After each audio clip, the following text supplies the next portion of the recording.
And I also think, especially for music, I mean, the way how I make music or how my colleagues, it's a social art form. We're not sitting at home alone only. We're sitting home and writing and practicing, yes, but we're not programming only some MIDIs. We go at a certain moment into a rehearsal with other human beings, you know? We create something with others together, which we can also not always control. And so I think that is, and as long as it is about a social art form, it's also about other human beings. And as long as it is about other human beings, there will be always people who like, this mentor or the one person who flips things around. Or, and I wish that everybody finds such a person.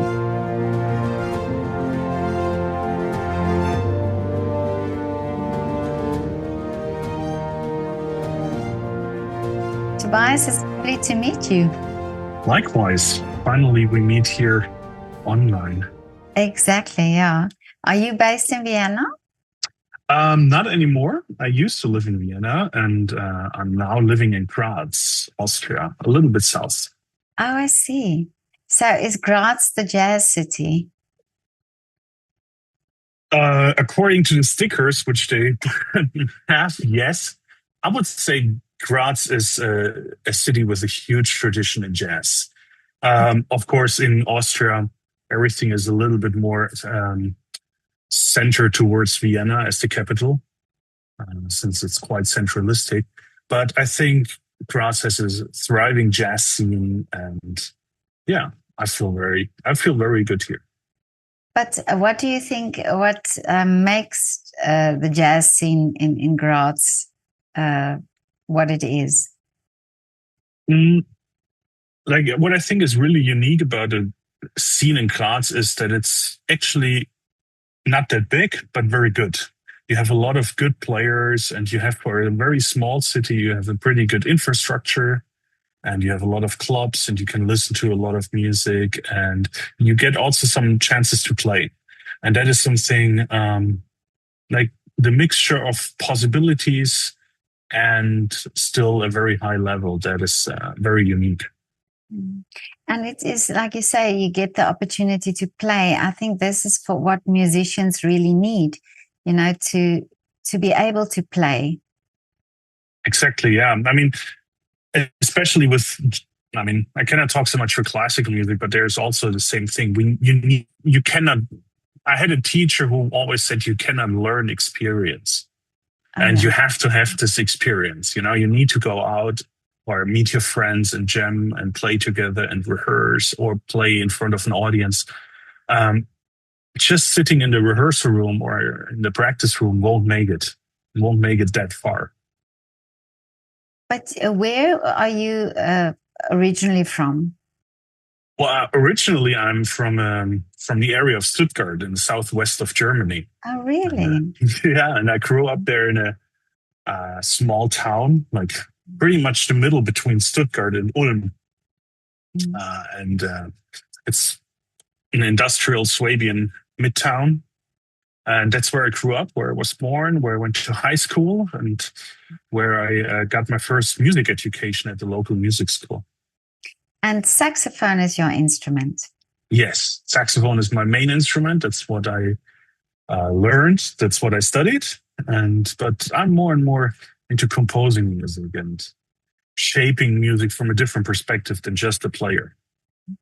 And what was it about the saxophone that appealed to you? I don't know. To be honest, when I started playing an instrument, it was the recorder. My parents had, I have a younger sister, and my parents always had the philosophy for their child's one kind of sports and one instrument. That's what they want us as kids to learn or to experience. And I had the same philosophy with my children as well. Yeah, I said, you play an instrument, you can choose the one, but the instrument you will play. Yeah, that's nice. Yeah. I don't have kids, but I would do kind of the same thing. You know, like a mixture of showing them or exposing them to opportunities and possibilities, but also not forcing an instrument or to a sport, you know. So I started but you playing. played the recorder. Yeah. Well, I went. Let's say it like this: I went once a week to the lesson. Okay. That's when I unpacked the instrument, and it didn't mean much to me, But it also, but it was also not so relevant that I didn't want to continue with an instrument. And then we went to the open days of the local music school for brass instruments and for woodwinds. And I don't know, everybody said, oh, when you play recorder, go with the saxophone. It's kind of similar. And so I picked up the saxophone. And for years, I just did it, it was not really a thing that I had a special relationship or anyhow to the instrument. It's like I wanted to quit a lot of times and stop playing. And so, but then there came this one thing. I met the teacher from the jazz band of the local music school. And he was like, not only did he did a great job as a teacher, but he was also this kind of person, like where a young 15-year-old, 16-year-old young man would look up, and he had this character of somehow sparkling interest in us. And then he gave me like the first CDs of jazz saxophone players, like some Monk, some Sonny Rollins, and all those jazz greats. And then I started to get interested. And then I realized actually I cannot do it.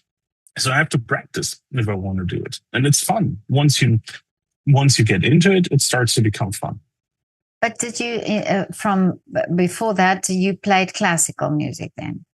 Or all kind? Not really. Not really. It was always more based towards jazz, but there's a lot of like, let's say, jazz-related literature, which is not really like in the jazz tradition or language. I played in my high school big band, but then you play things like, I don't know, Oye Como Va or Santana's music arranged for big band, which is fun and which is cool, but which I would not call like hardcore or a deep dive into jazz. But you said you wanted to quit many times. What kept you going? It's a good question. I don't know. Somehow, maybe also my parents said, well, if you want to quit, it's no problem, but then you have to call the music school yourself and do it. And somehow I maybe that was just the fear, or I don't know. I don't know. It was not, and then like half a year later, I met this teacher, and it was like it flipped completely from I don't touch my instruments except for my lessons, like I don't do anything like school homework anymore, and just practice saxophone.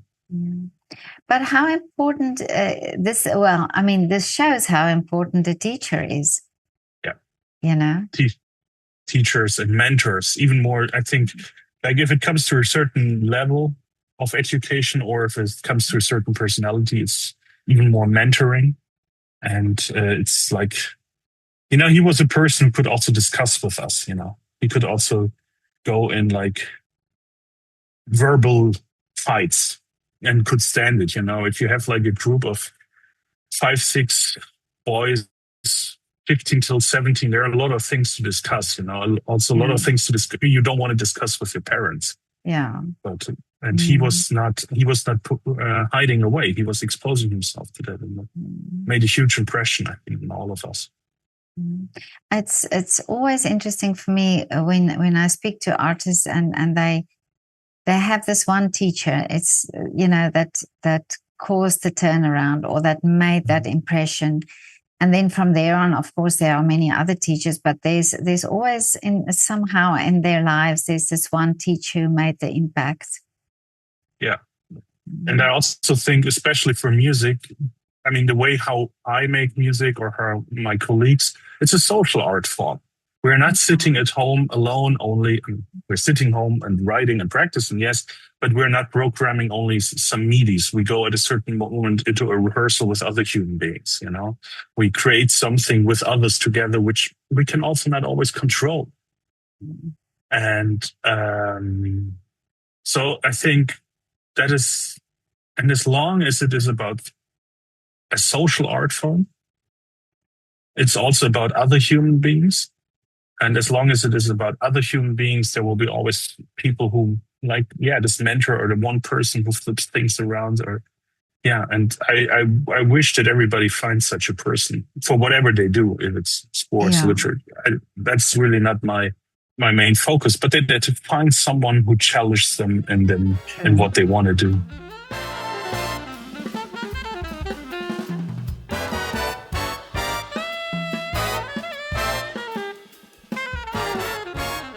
But how did your path then go from the music school? So I presume that was not like a full-time music school where you went to initially. No, it was like a local youth music school. Like you go in the mornings to your normal high school, and in the afternoons you can sign up for this kind of classes or go to sports or whatever. Well, then I don't know, also then it was never really it never came to my mind that I could be a musician, to be honest. I was always more also a little bit like super interested in political science and socially relevant other things. And so I was always seeing myself going more in that direction. But then, I realized once I had my A levels, that when I go to university and don't do anything with music, probably I won't play my instrument anymore. I won't deal with music, and because all these other things will take so much space in my life, And then somehow that didn't feel right. At the same time, I didn't feel like I will be able to make it as a musician. So I did the entrance program. I said, well, I try it. I tried to go to a conservatory, but I do it as a music teacher because that's safe, Oh, really? Like for high schools. Yes. Oh, yeah. That's what I wanted. That's what I did back then. And then I applied at a couple of conservatories, and actually only one accepted me. So it was clear if I want to do anything with music, I have to go there. But also not back then my first choice. And then I went there, and I enjoyed studying, but I didn't enjoy the vision of becoming a classroom teacher for music. Okay. And so after one semester, again, a mentor of mine told me, "You're not happy, right? You don't feel good." And I said, "No, I'm really not happy." I said, "Yeah, I think no matter what will happen in like 10 years, you want to be more a saxophone player than a classroom teacher, right? So you should study saxophone." Wow. But and how amazing that, again, another teacher came on your way and, changed your course. Yeah, actually, no, if I look back at my past, always it was like it was a meeting, an initial meeting with another human being. But then, so was it then, could you then continue at the same college or the same conservatoire? Oh, I see. Okay. There was something like we did an internal exam. I had to organize a band, and then I could switch from one semester to the next semester. And I just had to make up some classes because I, of course, missed from the first semester, but that was not a big deal. And, And where did the composing then start? Oh, there was another step in between. Then I went for Erasmus exchange. Like here in Europe, we have this exchange system that you can go as a student or also as a teacher from one university to another one. And I applied I heard something very good about Groningen in the Netherlands from a friend. So I applied for this, only for this school. And I was like, well, and then they got me accepted. And so I went from Hanover in Germany to the Netherlands. And again, there I liked it so much because of teachers that I decided I quit in Germany and moved completely to the Netherlands and stay there. Mm-hmm. And then fast forward, in my last year of studying, I had a hard time with my instrument. I had a hard time with everything in music.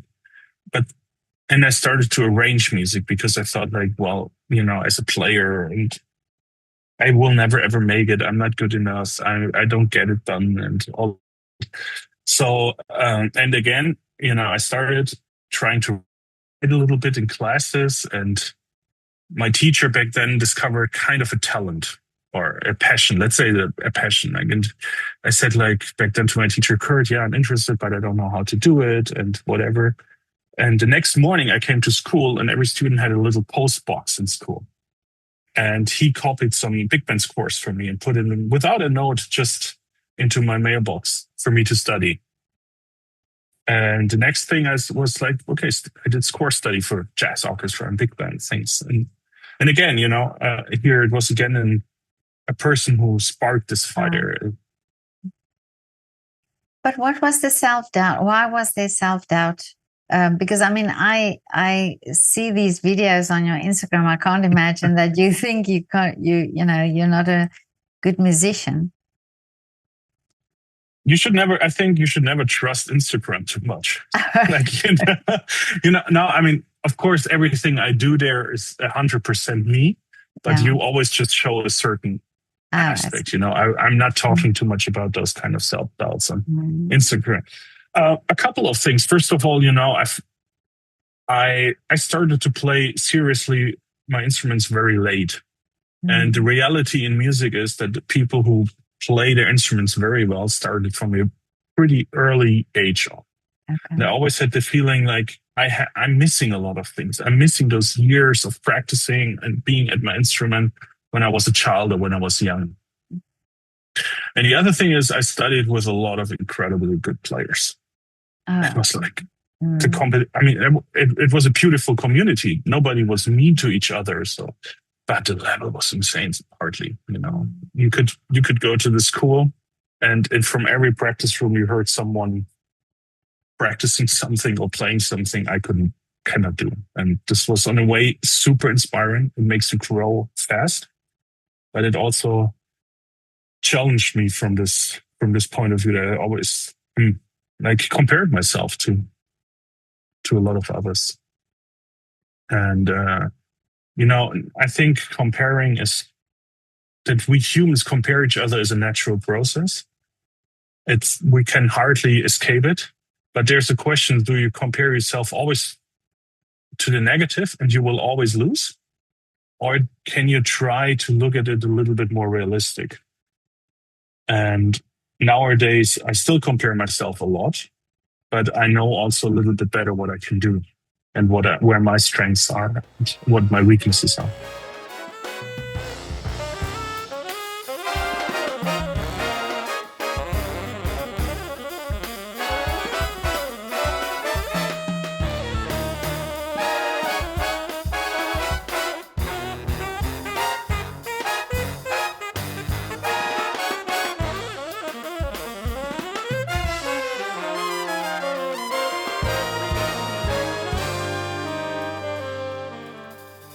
And I think that's so important that you mentioned that, because I think also, like you say, you are surrounded by, say, it's people who have had the advantage of playing when they were younger, but then also understanding what your value is, that you know that you can compose, or you find that value that you give. Exactly. That's, I think, and that is maybe also one of the biggest challenges in conservatory education, that you're always only confronted with what another person thinks you should be able to do. And yes, they might be completely right that this is an important task. And they might be also completely right that it can be important if you know all those things. But you're still not them. Yeah. And you should not lose what you have. And I truly believe that almost anybody who goes somehow into arts has something. Yeah, that's true. I spoke to a young saxophone player who went from Bavaria to New York. Mm-hmm. And he said that while he was there, he was always wishing that he had that upbringing in Harlem, where the jazz, sort of throws through your veins. But then he realized that actually he brings something different. He brings that upbringing from Bavaria and bringing that to New York, So he found his place, or his place in the jazz scene there as well. And I think everybody should be doing that, should be thinking of their value, and then where can they bring that to? Absolutely. That's beautiful. That's beautiful. And that's actually also what it is about at the end. But it is hard because you have to compete sometimes on many levels, and you have to compete sometimes on a field you didn't choose. Oh yeah. And you're thrown, like, I don't know, you're thrown on this level, like how fast can you play a certain tune in the most difficult tune, and there will be for sure someone who can do it a lot better. Yeah. And you will compare yourself only to that. And even though from your upbringing and from your perspective and what you like to listen to and what you actually want to do, or call it yourself, you didn't choose to be on that field, and don't fight this battle, but somehow you end up there. And you can go really, really mad, or you can be destroyed, or you find, and some people also love it, that's fine with me. They should all do whatever they feel drawn to. But if, like, this person, like the saxophone player, found something others cannot bring to music, that's really, really beautiful. But so the composing, you said it started also like that, like almost being a little bit thrown into it. Did it then for you come easy? I mean, did you feel this is your thing? Oh, that took also some twists and turns. Well, first I just arranged, because I thought I arranged the music for others, for new ensembles, for other ensembles, because I thought I don't have it to be a composer. I cannot do this. I'm not good enough again,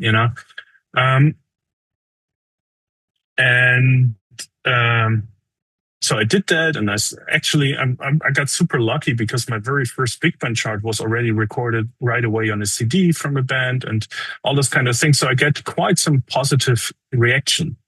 But then also, then my life took a turn again. I met a teacher from Vienna. That's how I came to Austria, to Vienna then. And I studied saxophone and decided to do a master's degree in saxophone with him, and also start composition with him. And back then still, that was 2013. And I was more into arranging, till the very moment he said, you have to compose. You have to compose. Stop arranging. You have to do something. You can arrange, but you have to do something more with your voice. That killed me again. And really? Now, like, you're like, oh God, how should I do that and all that? But again, I think one of assets of those persons and the teachers and those mentors I had was that they honestly confronted me with thoughts, but they also, and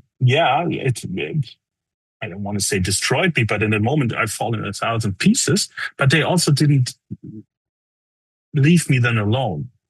They helped me, they helped me to assemble, and they helped me to grow.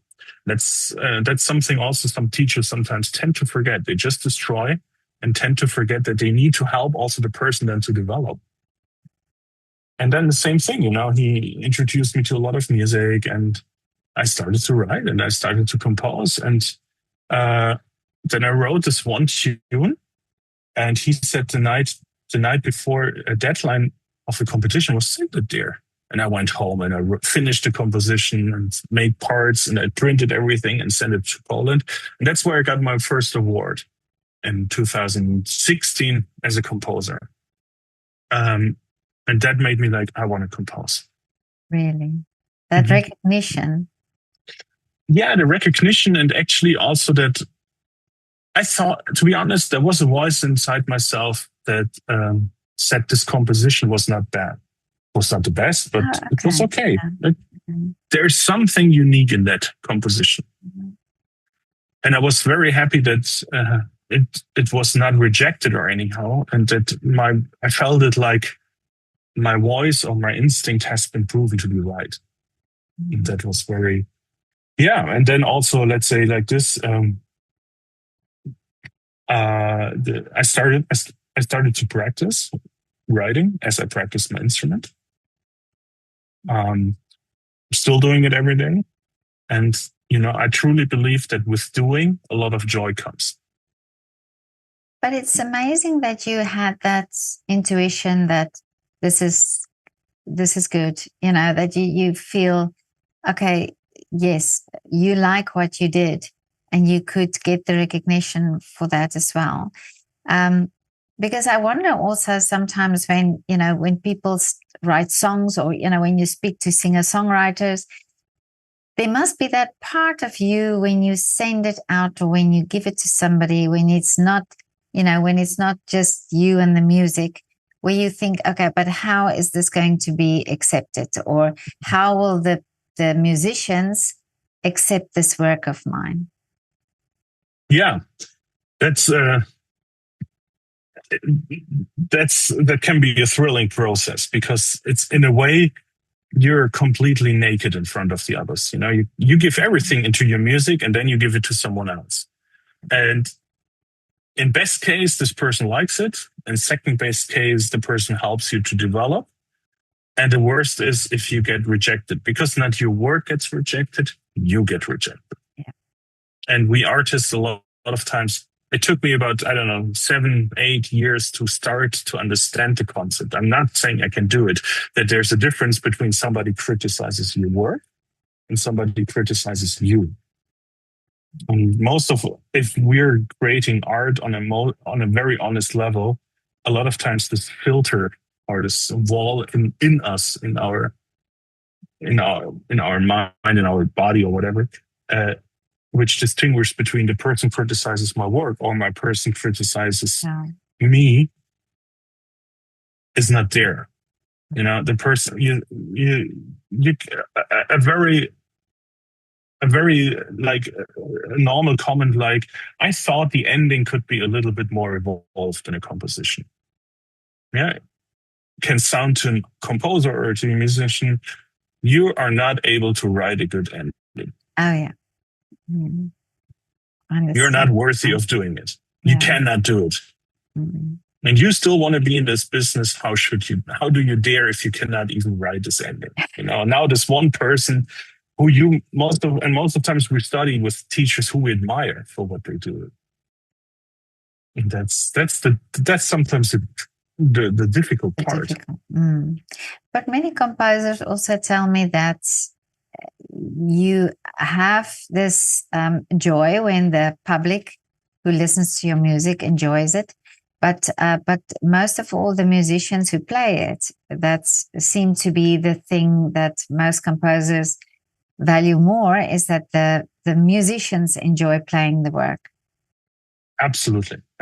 I mean, we are here again, it's a social art form, and you can compose a million of notes and rhythms and pages, and then you come to an orchestra rehearsal or a band rehearsal or whatever, and the musicians neglect to play it. Then all your work is for nothing. And of course, if the musicians are sitting there and enjoying what you do, it's a great feeling, but also if somebody enjoys to play music, they probably will play it a lot better. And that's a great feeling. If people enjoy what you wrote, it's amazing.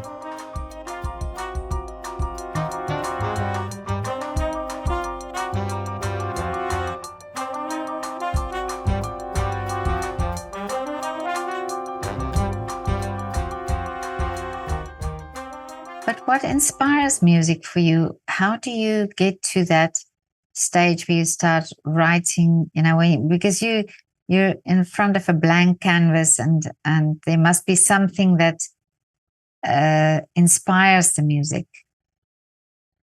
I'm lucky enough to say that just the fact of doing it, when I have a free day, I really enjoy just sitting down at the piano or my instrument or the computer or just with a piece of manuscript paper.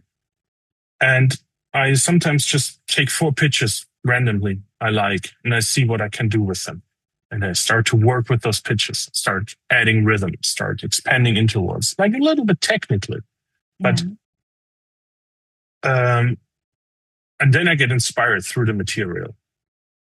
Like all my inspiration comes through the material. And then I think, like, oh, this is nice. What can I do with it? How far can I take this? How far can I stretch an idea? And what does it evoke in me, in myself? You know, sometimes you work on something and you think like, nah, this simply doesn't feel right. But do you hear music? Say you somewhere, and does it pop in your head? You know, music and so on. Like in my imagination. Yeah, you know, like you could be somewhere sitting on a train and suddenly something comes in your head. So, yeah, but it's a lot of times more like questions, like what happens if I combine a clarinet with this? Oh, I see. Oh, yeah, and like, it's not really that I'm humming a melody, but it's like, what happens if I have a super busy melody alone on a low instrument, on the tuba? Or how do those two chords sound? Sometimes I'm completely wrong, and then I'm going to my computer most of the time and typing it in and see what it is. And, but I'm not this kind of person who sits there and gets inspired through let's say like, oh, I heard the birds and I transcribed the birds. So I'm more like, oh, I should write a composition focusing more on rhythm. The next composition I write is 2 rhythms, and then I work first with rhythms and see what happens. So that's more my approach to it. And then big bands, is that your sort of signature works? That's where I can feel like I can express myself the very best at the moment. Playing in big bands, I grew up listening to the sound. And for me, it's a little bit like the symphony orchestra of jazz. Oh, okay. And I like this massive sound. I like when so many people, like my band, it's 18 or 19 musicians. I like when they come together and create something. And I feel like this is the ensemble size and the body of instruments where I can express myself at the moment the very most. But it is also changing. I'm getting more into different settings and different environments, and feel like, oh, there's a lot to explore. But now also, you must be also a good businessman if you have an orchestra and you have to understand also all the marketing side of it. I think nowadays, if you are a freelance musician, and in the jazz world, almost everybody is a freelance musician, more or less, you have to have your business skills together, especially if you want to be somebody who creates something with their own band. You know, I know a lot of people who write incredible music, but if it comes up to putting a recording session, they cannot do it because, I don't know, they are not organized enough or whatever. And I realized a part of the game is to make it happen. And if you want to make it happen, you have to get the business sides together. You need to take care about money. You need to take care about deadlines. You need to take care about organization, about marketing, and all those kind of things. And it's something you have to practice also. You know, you need also here the same thing. It's experience. And I'm at the beginning of everything. And I'm lucky to have people around me who are better than I am, and where I can also here get inspired and steal ideas and ask questions. That's probably one of the things people, especially in the business world, everybody thinks that business, or in the music business world, is everybody thinks that you have to have it under control at all, without any effort. And it's not so long that schools also didn't teach you anything. You know, they educated in you in anything, and you could play Mozart backwards and up and down, and you know everything about your, I don't know, Beethoven sonata. But to negotiate a phone call, a contractor was already, I have no idea what to do, you know. Yeah. And you have to to learn this. And I think people dare to ask questions. And whenever I have a question, I try to call a colleague and say like, hey, you're really good in that. And I would be super happy if you can help me out. And what is your experience with XY? But I spoke to the dean of a business school in Johannesburg, and I talked about the fact that many artists, you talk to them and they say, oh, no, I'm not good with the business side of things. And he said that actually business is also something like you have to practice it. It's like musicians or artists, they practice their craft. But business is also something you need to practice. Absolutely. And I think also for years, especially in Europe, there was this idea of either business or art, Yeah. And if you're taking care way too much about the business side, you're losing the artistic side and blah, blah, blah, or a real artist doesn't care. And so, but the world is upside down. It's not like and what might worked in the 30s, 40s, 1930s, 40s, or in other centuries doesn't work nowadays anymore. Yeah. And no matter what you think about it, it's just changed. And you have to face this, and you have to take care about those things. Exactly. Yeah. A while ago, also, I spoke to a South African artist, Porchi. He's passed away recently, and I've looked up on the interview that I did with him. And he actually told the story when he was a child. His parents let them, say, pack tomatoes in bags and take them to the markets and sell them. They had a little grocery store. And he actually said that that's where he learned the business, and selling art, he said, is the same thing, as selling the tomatoes. So I think that's something that we underestimate also with children and in school, that should really be part also of education, of understanding, how to sell and how to do business. Exactly. And it's sometimes regarded as something super negative. Like as soon as you start to talk about money, you lose everything artistic in yourself. But that's not true. I mean, if you want to buy color for your paintings, you need money. Exactly. It's where does the money come from? Does it come from a side business? Does it come from your own art? How much can you value your work also? Yeah. And those are things you need to talk about. And I don't think that there's the perfect answer or the answer which one fits all. No. But the same way as you have to find your path in art, you have to navigate through this jungle of music business. Exactly, yeah. But tell me, do you teach as well, Tobias? Not at an institution at the moment, but I have some private students who come once in a while and call me, and then we do like intense sessions when they have questions. Yeah. Is that for composition or is that with saxophone? No, mostly composition and arranging at the moment. Yeah. So anybody can contact you if they need some. Sure. You can go to my website, contact me, or Instagram, or amazing. even just say hello.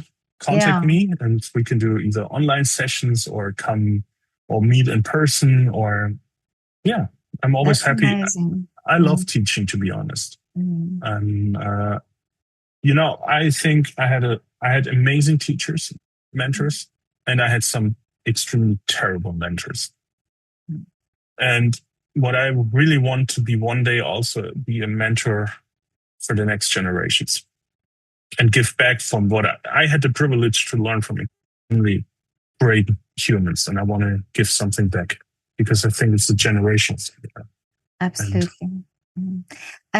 During lockdown, I did an interview with a young composer, and he said that he went to a school and had a little workshop, like a composition workshop with, I think, 7 and 8 year olds, that age. And he actually said, without them even having any background in composition, they came up with the most interesting, on their level. Most interesting things. And I think also, composition is not something you think of doing with young children, but I found it so interesting that they actually could come up with something. No? Absolutely. I mean, I think I'm not teaching piano or so, but sometimes, you have like all those books and etudes and people practice it. But like, if you give a student a task with the ability you have at the moment, and even if it's just 2 pitches and 2 fingers or whatever, write something you like. Write something you want to play for me, for your friends. And even if it's just 4 bars or 1 bar or whatever, you know. Mm-hmm. That's a starting point. Yeah, we regard we treat composition also a lot of times it's something which comes later in life, which comes when you are older, and it's super complicated. No, it's not. I mean, it's as complicated as you want it to be. Yeah. Or as you... Yeah, it's creative music. Yeah. Yeah. But already a children's song, like based on white notes on the piano, can be a composition. Yeah, no, that's true. But Tobias, what is the dream for you? What are the wishes? Well, the wishes are that I first of all can be healthy as long as possible to do what I do at the moment. I feel a lot of times that I had to fight and struggle in life to be at the position that I can write music and play music and do whatever I want at the moment, And I want that I can be, I don't know, for the next 40 years as healthy as now, that I can continue working on music, because that's my true passion. And then I would love to teach one day at the institution again, And another dream, but that's a little bit politically maybe, is like that we, as a society, think about what art and art education can give us as a society. Absolutely. And right now we're living in a world and where it just seems like having no relevance. We're cutting down anything, we're cutting down the local culture. We're cutting the big cultural events. We're cutting down the subsidies for music schools. And I think or also with sports has the same problem. And I think, or I'm afraid that we're cutting down right now on things within 15 years. And I wish that with all the challenges in the world, which we have right now, and I don't want to make them smaller as they are, think about that you don't cut everything down in those sectors, because people will benefit from it, sometimes on levels which cannot be calculated and is not a position in the Excel sheet. And that's what I also, that's part of why I'm doing what I'm doing, is that we understand the value of art, and that children don't necessarily have to become musicians, but playing an instrument, brings so much to them, and they acquire so many transferable skills that they can use in other aspects of life. Just thinking, playing in an orchestra, many conductors, many musicians say the value of playing in an orchestra, and yet that's something that not many schools offer. Even, singing in a choir, even that, so I'm totally with you on that. I'm wishing with you, that it's, that more children get the access to pursuing an art form. Exactly. And it's, for me, not, I'm not judging if somebody wants to make a profession out of it, it's great. And if somebody says, no, I don't want to make a profession out of it because the circumstances are what it is, it's great either. But I promise you, just take the example from a choir. You will treat community and treat achievements way different after singing in a choir for a year. That's it will true. change you as a human being. And I think people who create something together are also better prepared, like great in art, is like better prepared for other things.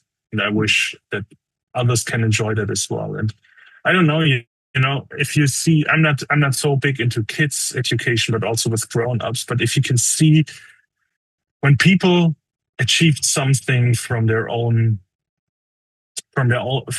work, like the sparkle in their eyes and this motivation to keep on going, this is incomparable. I remember when I was teaching, I had the privilege to teach him. He was probably mid-50s and 50s, and he was an ambulance driver, and in his free time, he also was into literature, and he wrote some, but he got into music, you know. And I remember we were working on his very first composition, and he was struggling for weeks to find the B section, but he went through this struggle. And he was so proud on his version of the B section, and that he managed to find something. I think this so unique. Yes, this is beautiful. Absolutely, yeah. I think we are inherently creators. You know, I think we love to make and to create, and like you say, the reward of just creating, even if it's something simple, then that reward is so great for a person. And I think even for children, I'm just thinking always of, I mean, if I think of myself in school, I was not academically great, but I sang in the choir, and I did school plays and so on. Those were the things that I enjoyed most, and the opportunity was there for me to do that. So yeah, it's we need to give those opportunity to children. And also, if I think in South Africa, in very poor communities, they have choirs, because you don't need an instrument, because you have the voice. And these children are then kept off the streets, off all the terrible things that they could be involved in, just by singing in a choir. Exactly. And sometimes, I think also the low access level, that's sometimes a hard part with music, because instruments are expensive, and lessons can be expensive to face reality. And a lot of people cannot afford it. But as you said, with choir, like with a low level entrance thing, it's amazing. And sometimes what I would like to do is like yell at at the politicians and say, like, listen, are you aware of the fact, with $1,000 for a year, giving to a community who provides a choir or a soccer field for poor kids, how much positive influence you can have? And I don't want to say it's not a lot of money, but in what we spend as societies and governments on whatever, €1,000 is not a lot. And even in local situations, very little money, how much extreme benefit it can have for young human beings. And that we're not able to see this at the moment, and that we're cutting down this incredibly hard, makes me upset. Yeah, no, true. No, I agree with you. But Tobias, this was so great to talk to you. Thank you. Yeah, it was my pleasure. Really, I love your music. I know you said Instagram is just a little part of what you do, but it is, and I love the big bands. Jazz is also something I love. The genre I love a lot. And great, you're under, and I speak to quite a lot of jazz musicians as well, and glad that you are part of the Artist Voice now. Thank you so much. Yeah, I'm following your channel and your work already since quite some time, and I'm very happy to be now a part as well. And I can encourage everyone to have a look at the interview series, because there's, what I really admire is the variety of voices. Now I try to figure out what, where art is hidden also. Sometimes we think the winemaker is not an artist, but actually they are, so I'm trying to figure out where are the art, and that's so hidden in our lives that we don't think about that so much. Yeah, that's true.